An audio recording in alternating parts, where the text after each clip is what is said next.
What's up, everybody? I'm John, and welcome to another episode of Real Gamer News. Today we've got a double trouble bubble for you to pop, so let's go ahead and get into our first of two topics for today, my new favorite game on the Nintendo Switch. But first, if you're new here, like and subscribe, share the video, and ring the bell icon so you can be part of our crew.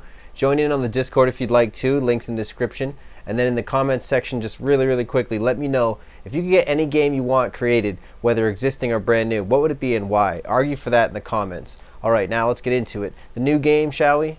Pokémon Legends Arceus combines open-world RPG gameplay aspects with the turn-based combat that you know and love from the Pokémon series, while also implementing live-action gameplay elements to both the overworld, where Pokémon can be seen rather than spontaneously becoming a random battle after seemingly no enemies were around, Final Fantasy style. Now they can be seen on the map. You can throw Pokeballs at them from the world map, try to catch them. Different types of Pokeballs still have their different types of meaning. For example, the heavy ones we're trying to get while we're sneaking, and they don't really get thrown as far. The red ones are classic, they go further. The Great Ball is for a larger Pokemon that are harder to get, higher level, etc. And there are also flight Pokeballs, which are for flying Pokemon. So with those type of aspects in mind, that's actually now able to be seen in a 3D living world, sort of like some are saying Breath of the Wild, some are saying Monster Hunter. For me, it feels like its own kind of game, but it does feel like a very living, open-breathing game for Pokemon, the most vast one that we've ever seen, right? Some aspects are going to be dialed back because they're doing a brand new concept with the series now.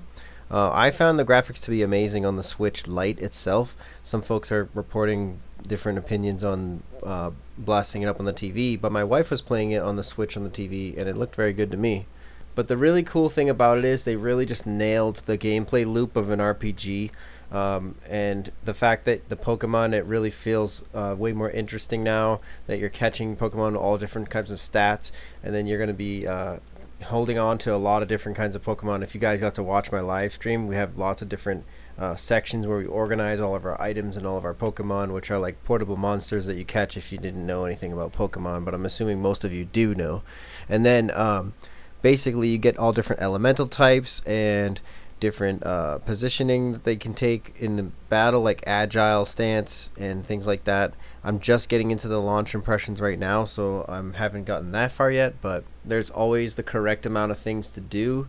There's always side missions that you can kind of put off until you feel like it, and there's always a reward for everything that you're doing. It's way more interesting the way that the data and information is presented this time around, and it's just kind of like more fun to play Pokemon now than it ever has felt before, in my opinion.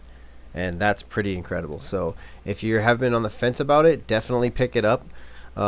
It's more RPG than usual, in my opinion. Like, the Pokemon battles always felt in the early game, especially in the old days, like really slow to start treadmilling up to interesting numbers, and it felt like all the Pokemon were kind of similar numbers, and it was just a slight difference when you were leveling them and stuff. But this game, pacing is much better. It doesn't feel too fast, but it feels faster, and the tutorial beginner sort of part of the game was well handled, in my opinion, because they know, like, many people are still going to be already Pokemon players. Like, I've played Pokemon at some points in my life. I didn't keep up with all of them like my wifey did, but I've played enough that I don't really need a crazy tutorial, and they did not give one, so that's amazing. It's great to catch, like, alpha Pokemon. We had a lot of fun, like, going down into different dungeons and trying to catch as many of the smaller Pokemon as we could without being detected, just like throwing Pokeballs at them and catching them while they're not even looking. And then we're also trying to bring all 6 of our Pokemon to battle an alpha Pokemon, which was a larger version of the same tough enemies we were like stealthing around. So the game has so many different aspects going on at once now, and I want to say, like, loading screens are pretty fast, very fast actually. The way that the game transitions, like allowing you to hop onto a mount, a Weirdeer, and sort of jump around and easily traverse land, and then hop right back off quickly with no loading screen there, and then you can fast travel to certain areas, get back to a camp. You don't have to go all the way into loading a town up, and then you can go back into your exploration and danger zones. It's way more of an exploration based game now. You're building like the world's first Pokedex. You're a time traveler that fell out of a hole in the sky and went back in time, so that was enough to get me interested right away. Also, the concept of it, Found out that Arceus is like a god Pokemon. A lot of you fans probably already knew that. Wife told me, but I did not. I thought it was something about archaeology Arceus, but it sort of still has both vibes, I guess. And also you could throw in architect. It has the same similar letter lineup since they want to make it the god Pokemon. But anyways, yeah, having a lot of fun with it. It's really something that I highly recommend. It can also be like a wholesome family activity. Like me and Jen are trying to keep our progress up to date on our own and ongoing quests to keep up with each other and one up each other's Pokemon roster. It's really fun.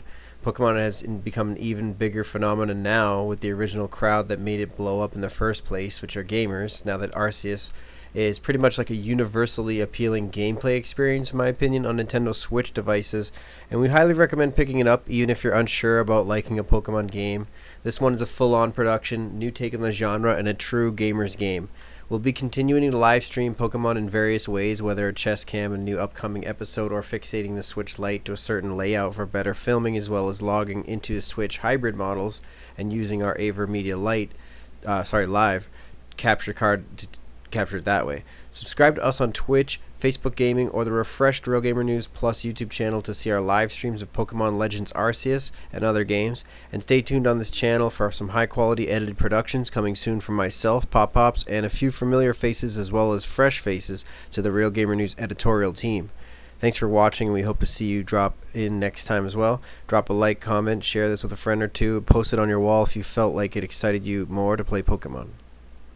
Okay, second topic, same video. Bungie, once owned by Microsoft, joins PS5 exclusive set of studios for PlayStation as Sony has purchased Bungie outright for a reportedly $3.6 billion deal being announced on today, Monday, January 31st, 2022. As for now, Sony has stated that the Destiny titles will remain multi-platform and have cross-play, but Bungie has also commented on making brand new games, which they say will not end up exclusive but will rather be multi-platform cross-play online titles. They've even signaled that Sony is allowing immense creative freedom with a cheesy pun by saying that they are in complete control of their destiny.